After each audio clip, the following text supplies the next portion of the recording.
The centuries preceding the Great War were a time of peace and growth for the Republic. Dozens of new star systems joined the Galactic Senate.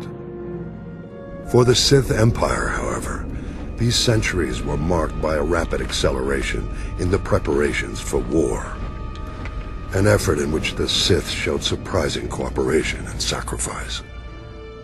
I have long suspected that during this extended period, the Sith spent generations infiltrating Republic political circles, and even the Jedi Order. Reviewing historical records, I have uncovered strong evidence of one such case. Izen Gint was a fourth-generation Jedi, widely considered to be the most promising Padawan in the Order. Having a similar heritage, the venerated Jedi scholar Master Baral Over took Gint as his apprentice. Together, Over and Gint traveled the galaxy, studying the mysteries of the Force. Over the years, the pair became more and more ambitious, eventually undertaking a daunting mission. They set out to explore the ancient Sith temples on Yavin 4. Their goal was to investigate the final resting place of Naga Sadow, one of the most powerful Sith Lords who ever lived. Arriving on Yavin 4, Over and Gint discovered that Naga Sadow's twisted Massassi warriors had survived the centuries. The Massassi originated as a Sith subspecies, forming the backbone of the earliest Sith armies. But Naga Sadow subjected his Massassi followers to heinous experiments, turning them into dark force-wielding monsters. Gint and Master Over fought bravely against the Massassi, but they were defeated and forced to flee deep into the temple. There they encountered the dark energies still lingering in Naga Sadow's tomb. Weeks later, Master Over returned to the Jedi Temple on Coruscant, alone, wounded and half insane from the tortures he had endured.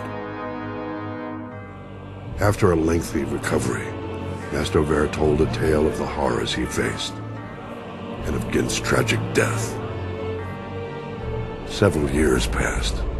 Then one day, Izen Gint mysteriously reappeared on Coruscant, wearing the garb of the Massassi warriors and bent on killing Master Over.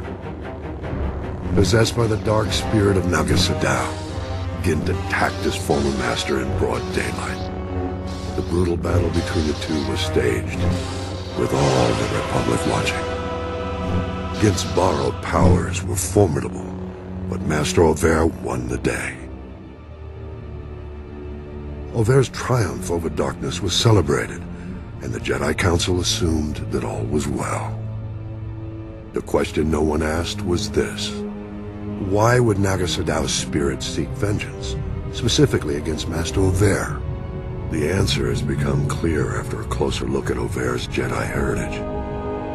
His father and grandfather also went out of their way to visit the tombs of the ancient Sith Lords. They were a family of Sith infiltrators. Over's mission on Yavin 4 was not for the Jedi. It was on behalf of his true master, the Dark Emperor of the Sith. The Emperor knew the spirits of the ancient Sith Lords could be a threat to his power when he returned to the known galaxy a century later. Over's trip to Yavin 4 was a preemptive strike. To seal Naga Sadow's tomb and ensure the Emperor's only enemies when he returned would be the Jedi and the Republic. How unfortunate that we've only learned the terrible truth about Master Over more than a century too late. Of course, this revelation only raises further questions. What other acts of dark subterfuge were Over and his family involved in? This will be the starting point of my next report.